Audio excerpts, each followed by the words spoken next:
ძალიან ლოგიკური გზით მიდის ივანიშვილის მმართველობა და ივანიშვილის რეჟიმი იმ მიმართულებით, რაც ჩემი აზრით არის რუსეთის მოთხოვნა, რაც შეეხება საქართველოს მომავალს, იმიტომ რომ მე ვარ დარწმუნებული, რომ მე არ ვიზიარებ იმ შეფასებებს, რომ თითქოს ვიძინა ივანიშვილიც ცდილობს რაღაცა გზები გამონახოს ევროკავშირში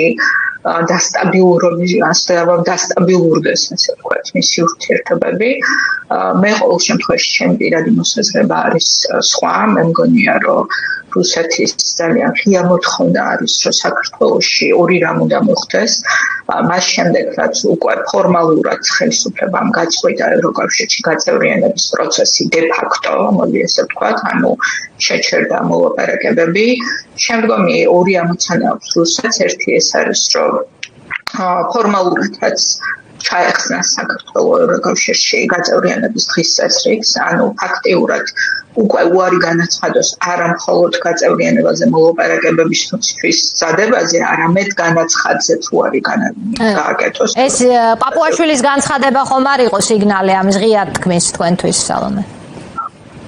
მე ვფიქრობ, რომ მე დარწმუნებული ვარ, რომ ეს არის რუსეთისთვის ძალიან მნიშვნელოვანი მოთხოვნა, იმიტომ რომ იმ ფონზე რაც ხდება, როდესაც სამხრეთ კავკასიაში რუსეთი დაკარგა მან ფაქტიურად მოდი ესე ვთქვათ, ბოლომდე დამორჩილება მათთვის არის უკიდურესად მნიშვნელოვანი და მეორე არანაკლებ მნიშვნელოვანი ამოცანა ეს არის, რომ შეცვალონ საზოგადოების განწყობა და მათ შორის ის კვლევები, რომელიც გამოქვეყნდა, მიუხედავად იმისა, რომ აჩვენებს, რომ საკმაოდ მაღალი არის და რჩება მაღალი ევროკავშირში გაწევრიანების მიმართ მხარდაჭერა საზოგადოებაში, ტენდენცია არის ყოველ შემთხვევაში შემცირებისკენ და ეს არის აბსოლუტურად ლოგიკური შედეგი იმის, რომ დღეს ქვეყანას მართავს ანტიევროპული, ანტიქართული და შესაბამისად ანტიევროპული ხელისუფლება, ღიად და ასე ვთქვათ, ღია და მძლავრი ანტიევროპული პროპაგანდით და ამის შედეგები ვფიქრობ, რომ ეტაპობრივად დგება ჩვენ საზოგადოებაში.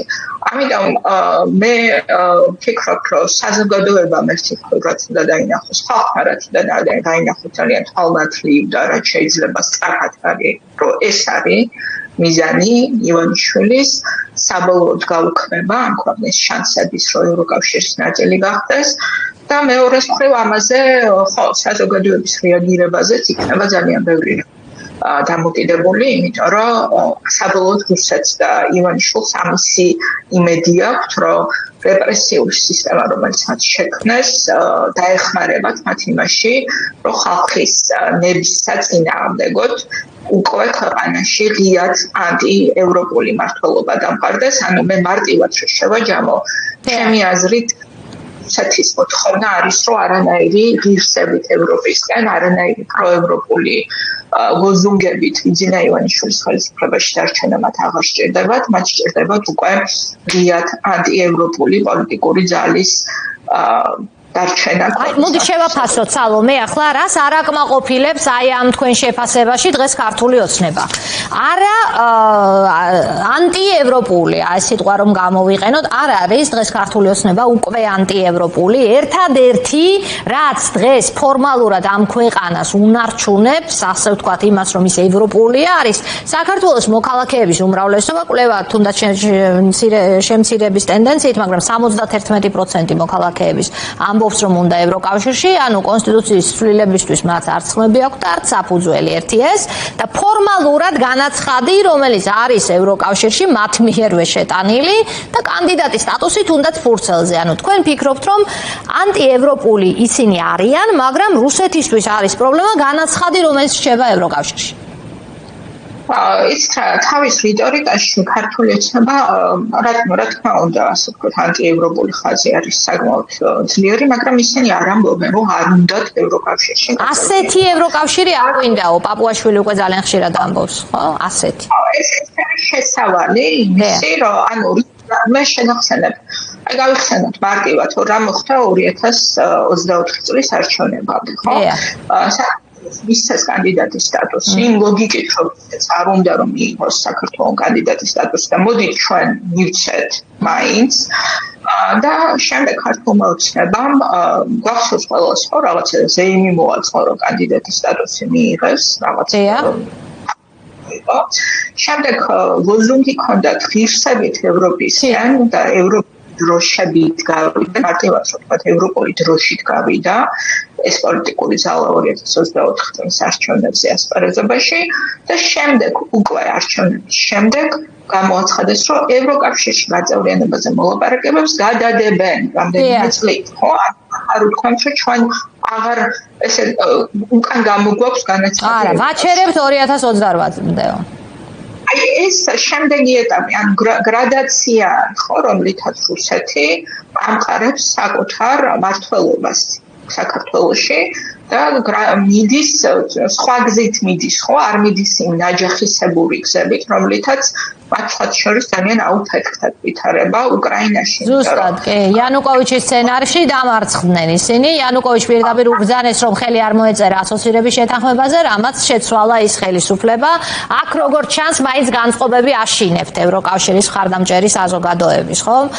მაგრამ აი აქ კითხვა არის, სალომე, ანუ თქვენ ლოგიკას თუ გავყვებით, უვიზო რეჟიმის შეჩერებაც უნდა ძალიან რუსეთს და შესაბამისად ამ რეჟიმს, ანუ ეს არის ინტერესში.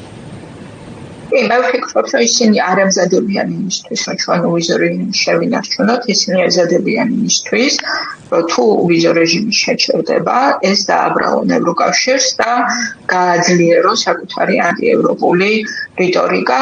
ჩვენ გვესმის უკვე ამისი ძალიან ნათელი ნიშნები კი არა, მთელი სტრატეგია აქვს, ხო, ამისი დამუშავებული და შესაბამისად ამასაც ისინი გამოიყენებენ აძლებლობად და თუ ვინმე დღეს კითხვის ნიშნის ქვეშ ევროპაში არავინ არ აყენებს იმას, რომ ქართული ოცნება არ ღვევს ყველა იმ წინაპირობას, რომლის დაცვის შემთხვევაში შეუძლებს შენარჩუნებას უვიზო რეჟიმის, ამაზე არავინ არ ძალობს, რომ ეს ხელისუფლება მიზანმიმართული პოლიტიკით მიდის უვიზო რეჟიმის გაჩერებისკენ, მაგრამ სწორედ ეს არგუმენტი აქვს იმ ხალხს, ვინც ეწინააღმდეგება უვიზო რეჟიმის გაუქმებას, რომ ეს გააძლიერებს ანტიევროპულ რიტორიკას და ეს მართლაც ესია ქართული ოცნება ამისთვის ემზადება.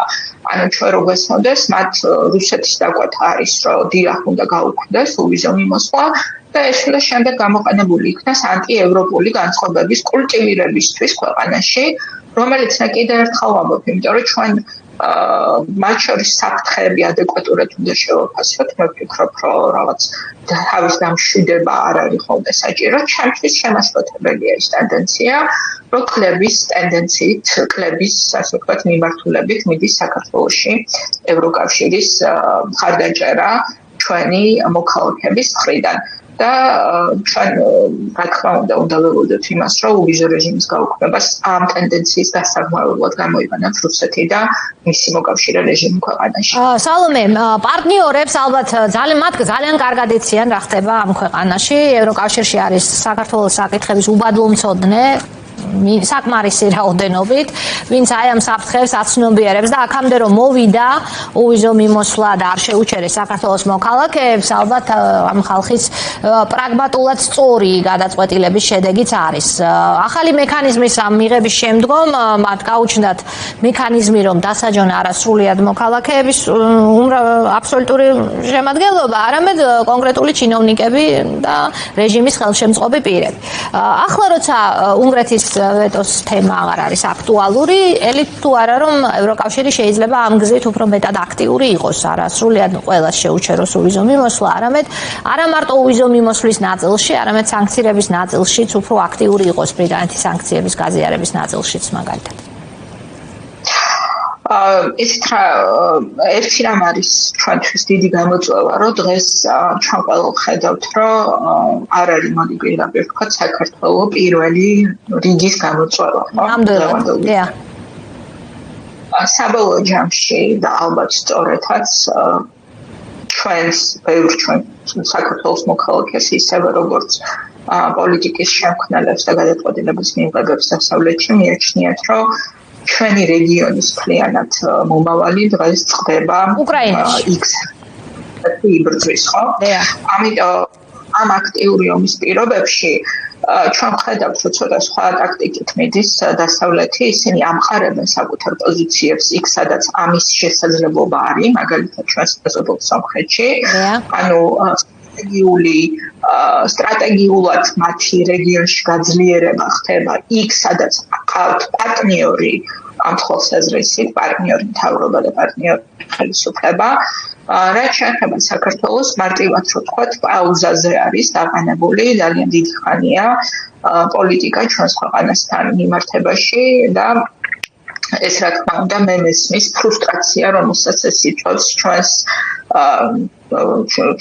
რეალობაში, ხო, იმიტომ რომ დიახ, საქართველოს სჭირდება დღეს ძლიერი მხარდაჭერა, ის მხარდაჭერა, რომელსაც მაგალითად ჩვენ ვიღებთ ევროპარლამენტისგან, რომელიც გაცილებით უფრო წინ არის, მე ვიტყოდი, იმიტომ რომ პოლიტიკურად მეტი შესაძლებლობები აქვს, რომ ჩამოაყალიბოს ის პოლიტიკა, რომელიც უნდა იყოს ევროკავშირის პოლიტიკა ამ რეჟიმზე ზეწოლის მიმართულებით.